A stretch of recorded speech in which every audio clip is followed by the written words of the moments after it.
Hello and thank you for watching. I'm Jennifer Bowman with Olympia Piano. And in this short video, I'm going to go over an exercise that I found helpful with my students who are doing 2-5-1 progressions with 7th chords. To get the most out of this video, you should have a basic knowledge of a few things. So I'm going to go over them right now. So half step. On piano, the half step is the very next key. It can be white to black or white to white. Whole step, 2 half steps. So one key in the middle, it could be white to white, black to black, or white to black, that key in the middle. The other thing you should be familiar with is the circle of fifths. You see this above. This organizes the keys in a relationship to each other, and I will use it in the video. And finally, you should understand what chord inversions are. So if I'm playing a G7 chord, for example, G, B, D, F, if the G is on the bottom, that means this chord is in root position. However, if the 5th is on the bottom, that is called second inversion. So the G is kind of in the middle, 3rd on the top, and here's the 7th. So in this exercise, what we're going to do is we're going to go through the circle of fifths, and we're going to just take a look at how the notes between the chords, between the 2-7 and the 5-7 are similar, how they are different, and how they change when they move to the next chord. And so, by the way, just another quick review. A 2-5-1 progression is simply chords made up on the 2nd, the 5th, and then the root of the scale. So if we're dealing with a C major scale, our 2 chord is based on the 2, so Re would be the bottom note. Our 5 chord would be based on G, and then our 1 chord is based on C, the 1 of the scale. So you hear as I'm playing them, they have kind of a distinct quality. So the first thing we're going to address before we go through this exercise is that this exercise is going to be in positions that are close to each other. So you probably noticed when I just played that 2-5-1, we had D, and then we hopped way up here to G, and then down to C. So what we're going to do is we are going to take a look at the 2 chord is what's called a minor 7 chord. So we've got a minor interval here, minor 3rd as I was discussing before. We have a minor 7th at the top, and then a perfect 5th. So the notes in this chord are D, F, A, C. Now we want to move from this minor 2 to the dominant 7 chord, which is the dominant is the 5 chord. Major chord with a minor 7 on the outside. Chord tones are G, B, D, F.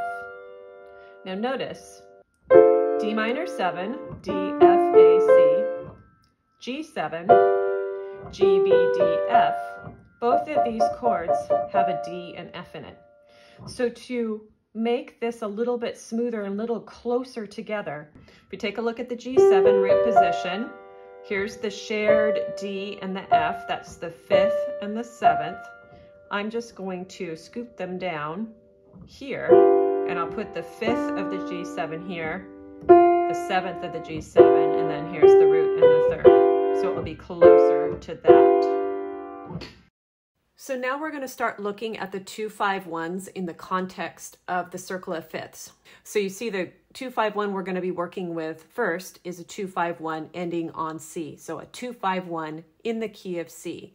These 2-5-1s are going to move counterclockwise around the circle of fifths. So we're going to start with a D minor 7, move counterclockwise to a G7, and then finally to a C major 7. We're going to go like this. Then keep these where they are. This 5th of the D minor 7 is going to go down a whole step to G, and this 7th of the D minor 7 is going to go down a half step to become the 3rd of the G7. G, B, D, F.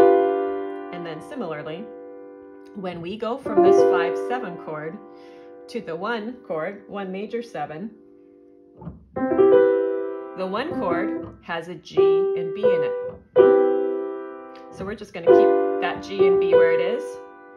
And our 5th of the G chord is going to move down to the new root. Our 7th of the G7 is going to move down a half step. And that's our 2-5-1. So we got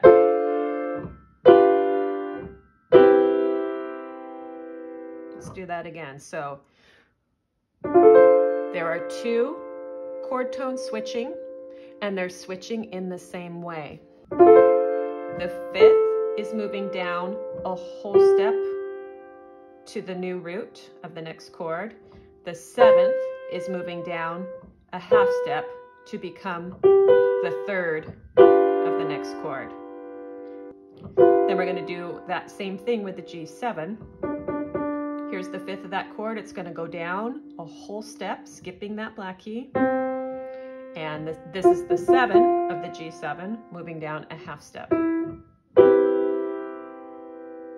Then, for the purposes of this exercise, now we're going to turn this C major 7 into a C minor 7, and we're going to do the whole thing again.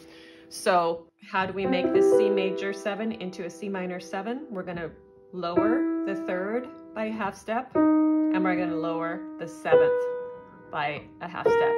Now, this is no longer our 1 chord. We're going to call it the 2 chord in the key of B flat, and we're going to do the exact same thing. So the top 2 notes are going to come down. This is the 5th. It's going to turn into the root. This is the 7th. It's going to turn into the 3rd. And then the bottom half is going to move this time. Here's the 5th going down a whole step to the new root. Here's the 7th going down a half step to the new 3rd. And then we're going to repeat that. And I'm not going to have any more printed notes above anymore. I want you to try to do it with me, thinking about what you're doing. Now we're going to take this B flat major 7, and now we're going to make it a minor 7, lowering the 3rd, lowering the 7th. Now this is a 2 chord, minor 2 of the key of A flat. We're going to change the top 2 notes. So this 5th is going to move down a whole step, skipping 1 key to become the new root. This 7th is going to move down a half step, becoming the new 3rd of an E flat 7 chord. And then we're going to resolve to the 1 chord.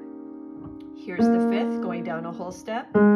Here's the 7th going down a half step. And now we're at our new 1. Okay. Now we have an A flat major 7. Let's make that minor. We're going to lower the 3rd. We're going to lower the 7th. So now we've got a 2, A flat minor 7, or G sharp minor 7. It can have 2 different names. Here's the 5th. It's going to go down a whole step, skipping 1 key. Here's the 7th going down a half step for a root of D flat or C sharp, however you want to name it. So D flat 7, C sharp 7. Now we're going to resolve that to a 1 major 7. Here's the 5th going down a whole step. Here is the 7th going down a half step. Now we've got either a G flat major 7, super pretty sound, or F sharp major 7. It can have 2 names depending on what key you're dealing with. Now we're going to refer to this as F sharp, and let's make this a minor 7th chord. So this 3rd is going to go down,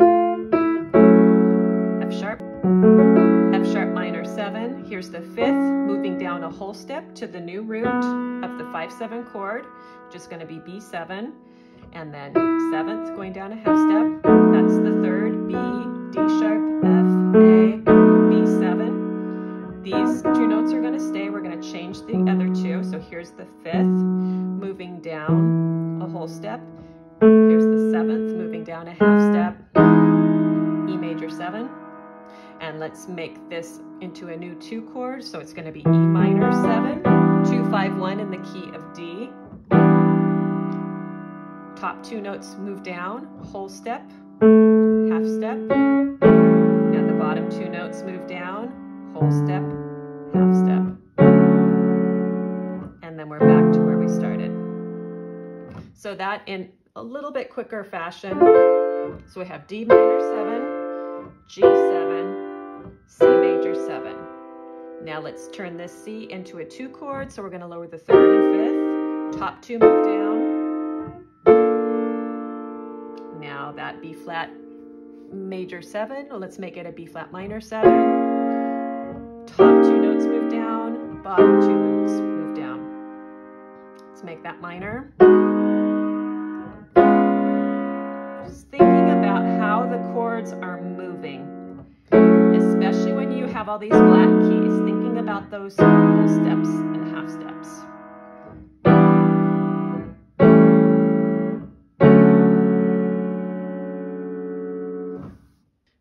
You also want to start on G minor and practice this all the way through. So let's just do that also. Whole step in the middle, half step on top. Now whole step on the bottom, half step in the middle. F major 7, let's turn that to F minor 7. That's your 2. Your 5, 7, dominant 7, B flat 7, leads to E flat major 7, 1, 7. Let's make that minor. E flat minor 7, going to A flat dominant 7, lots of black keys. So this is going to be a whole step, this is going to be a half step. And then here's the 5th of that A flat 7 chord. 5th moves down a whole step, 7th moves down a half step. D flat major 7. Now let's call this an enharmonic. We'll call it C sharp minor 7. Going to F7, we're going to keep those 2. We're going to change the top 2. Here's your root, 3rd, 5th, 7. Now we're going to keep these 2 and change the bottom 2. Whole step and half step. B major 7. Let's lower this 3rd and 7th and turn it into a minor 7. B minor 7, that's going to lead to the E dominant 7. Root, 3rd, 5th, 7. We're going to keep those 2 there on our next chord, but move this down a whole step and half step. And then let's make this a minor. And then we're where we ended up. So this exercise is intended for you to just get familiar with how these chords move in between each other. Once you feel comfortable with blocking the chords like we're doing, and then kind of stepping down, then go ahead and go up and down.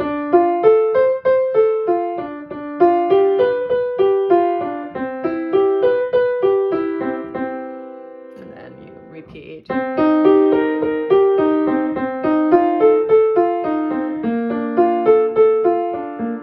And so forth.